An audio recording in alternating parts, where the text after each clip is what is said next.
Happy Monday! I miss you guys so much, but I know that you're having a great time with your families on our couple weeks off. I just wanted to tell you that every day, just like we normally do, I'm going to be doing our chapter book read aloud. We have a couple chapters left in Dr. Dolittle, and then we'll start our next book, and I'll send your parents a message to get some suggestions on what you guys would want to read next. But today is Monday, so we're going to read the 10th chapter. It's called The Rarest Animal of All in Dr. Dolittle. So you can listen to this before or after lunch, just like we do at school.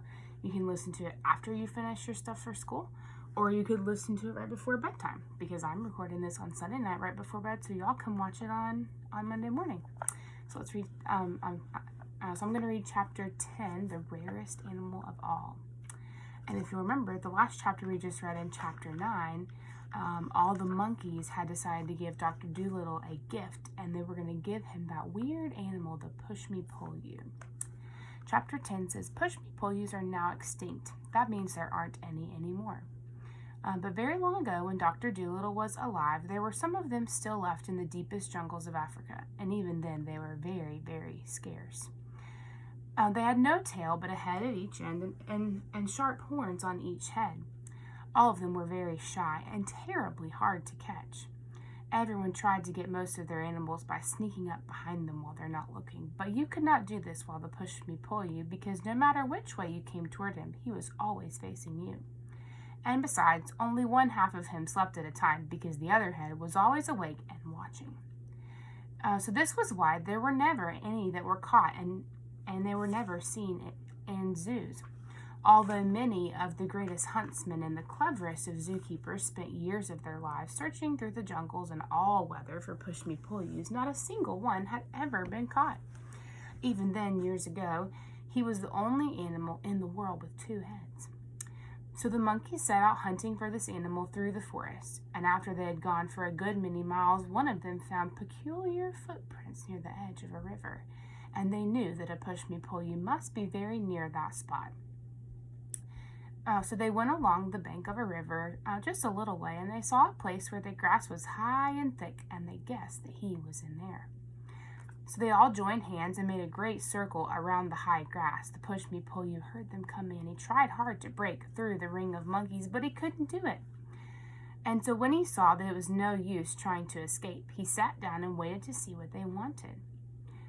They asked him if he would go with Dr. Dolittle and be put on show, but he shook both heads hard and said, certainly not. So they explained to him that he would not be shut up in a zoo, but would just be looked at. They told him that the doctor was a very kind man, but he didn't have any money, and people would pay to see a two-headed animal, and the doctor would get rich and could pay for the boat he had borrowed to come to Africa in. But he answered, no, you know how shy I am. I hate being stared at. And he almost began to cry. Then for 3 days they tried to convince him, and at the end of the 3rd day he said he would come with them and see what kind of a man the doctor was first. So the monkeys traveled back with the push-me-pull-you, and when they came to where the doctor's little house of grass was, they knocked on the door. The duck, who was packing Dr. Dolittle's suitcase, said, come in, and Chi-Chi very proudly took the animal inside and showed him to the doctor. What in the world is it? Asked Dr. Dolittle. He was staring at the strange creature. Save us, cried the duck. How does it make up its mind? Because remember, I had two heads. It doesn't look to me as though it had any, said Jip the dog. This, doctor, said Chi-Chi, is the push-me-pull-you, the rarest animal of the African jungles, the only two-headed beast in the world. Take him home with you, and your fortune's made. People will pay money to see him. But I don't want any money, said the doctor. Yes, you do, said Dab-Dab the duck. Don't you remember how we had to pinch and scrape to pay the butcher's bill in Puddleby? And how are you going to get the sailor the new boat you spoke of unless we have the money to buy it? I was going to make him one, said the doctor. Oh, do be sensible. Like, do use your brain, do think first, cried Dab-Dab. Where would you get all the wood and the nails to make one with? And besides, where are we going to live on? We shall be poorer than ever when we get back. Chi-Chi's perfectly right. Take the funny looking thing along. Well, perhaps there is something in what you say, murmured the doctor. It certainly would make a nice new kind of pet. But does the, what do you call it, really want to go abroad? Yes, I'll go, said the push-me-pull-you, who saw at once from the doctor's face that he was a man to be trusted. You've been so kind to the animals here, and the monkeys tell me that I am the only one who will do. But you must promise me that if I do not like it in your country, you will send me back. Why, certainly, of course, said the doctor. Excuse me, surely are you related to the deer family? Yes, said the push-me-pull-you. To the gazelles on my mother's side, and my father's great-grandfather was the last of the unicorns. Most interesting, murmured the doctor, and he took a book out of his suitcase, which Dab-Dab was packing, and began turning the pages.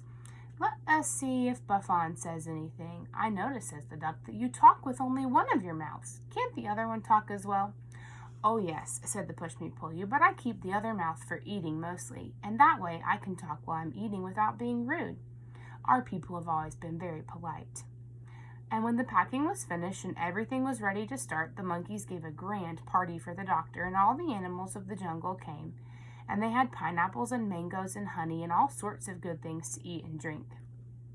After they had all finished eating, the doctor got up and said, My friends, I am not very good speaking long words after dinner like some men, and I have just eaten many fruits and very much honey.